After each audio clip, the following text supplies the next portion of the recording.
I love Christmas. I really do. I love decorating the Christmas tree. I love putting up the Christmas lights. And I even like the music to an extent. The season is also a great time to find someone to hold and keep you warm through the bitter cold nights. Yeah, I have to say that Christmas is easily one of my top favorite pagan holidays. Oh, so it occurred to me that you might not know what I meant when I said Christmas is a pagan holiday. I can explain that easily in what I like to call Chadag's Top 10 List of Pagan Icons Stolen by Christians.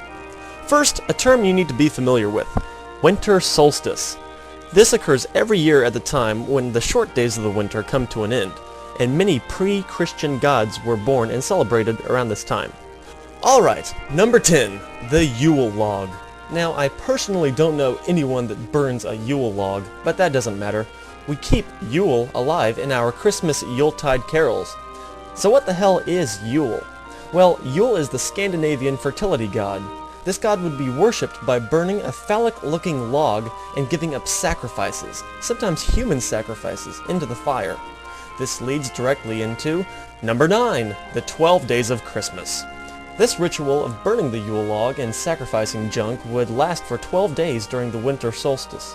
Now, the Roman Church tried to muddy up this tradition by coming up with their own 12-day ritual, placing the first day of the Mass of Christ on December 25th, lasting 12 days and ending on January 6th, known to Catholics as Epiphany. Sneaky, sneaky. Moving on. Number 8. Holly. Decking the halls with holly was originally a pagan tradition of warding off evil spirits. The Wiccans contributed here by tying the holly in circles, or wreaths, and wearing them on their heads as a way to increase the power of the holly. This is pretty similar to number 7, mistletoe. Mistletoe was used with Druidic and Wiccan spells to render a woman open for sexual exploitation. So the next time you place mistletoe in the doorway, just think of it as an ancient date rape drug. Number 6, Christmas lights. Okay, I'm not 100% sure if this is true, but it would be really damn funny if it is. So, in the Dark Ages, people would supposedly put oil-lighted wick lamps in their windows to symbolize that the patrons of the house were actually participating in the worship of the phallic god Yule. Man, we just can't get enough of this Yule fella in our perverted little holiday, can we? So, if this really is true, the next time you're out looking at lights, this is what should be going on in your head. Oh, yes.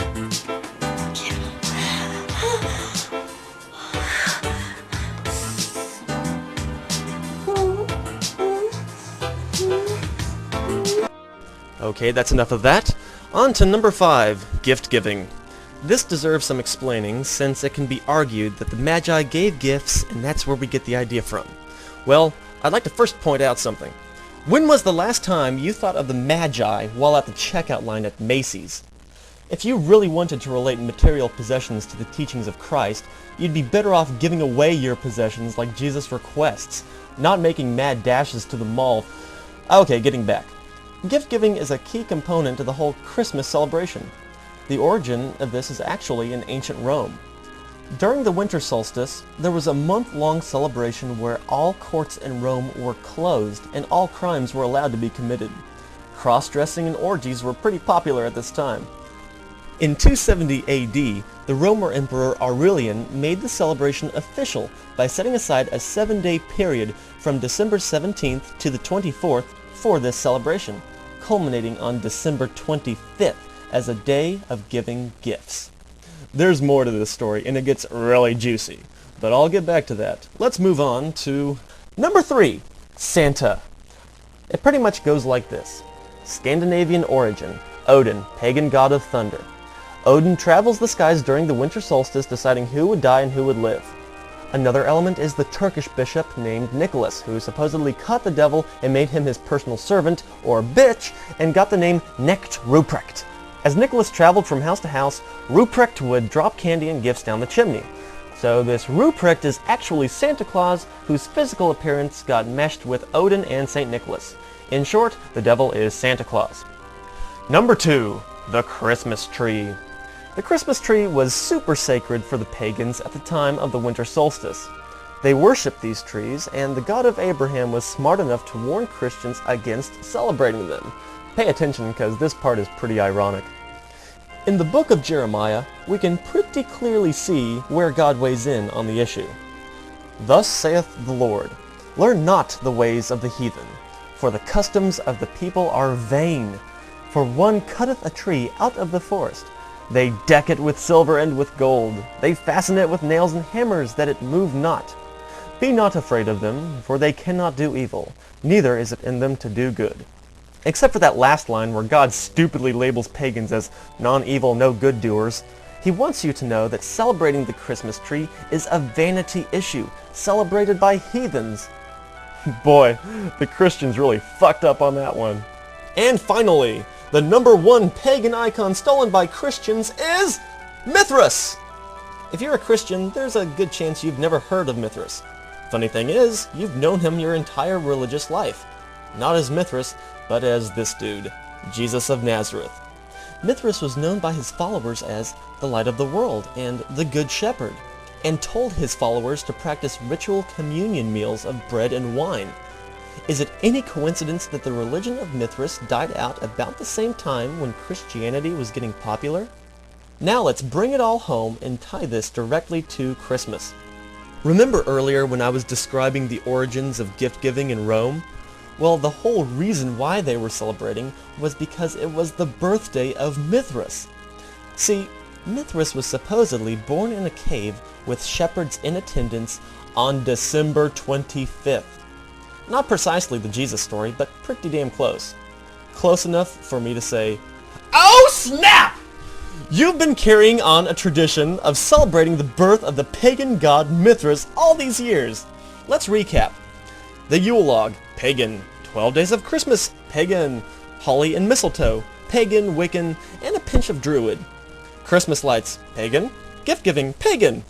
Santa's pagan origins are so blatantly obvious that it's an anagram for Satan, which isn't very Christ-like and be considered as pagan. The Christmas tree, so pagan that God warns us against it.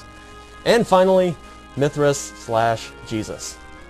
Totally pagan. At this point, you should be pretty pissed off at me if you're a Christian. Even if you're not a Christian, you might be thinking, why the hell is this guy trying to ruin celebrating Christmas? The answer is this. I would say that it is intellectually dishonest to believe or practice something without understanding where it comes from. I would like to quote Carl Sagan, famous scientist and astronomer.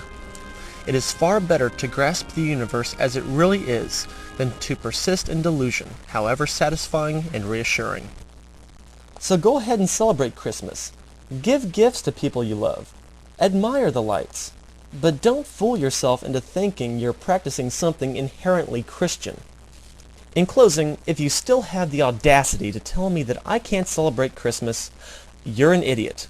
Christians stole the holiday from the pagans, so I have every right to steal it from the Christians, and put my own little spin on it if I feel like it. So, to everyone out there, have a merry Mithras, and may his noodly appendage bless us all.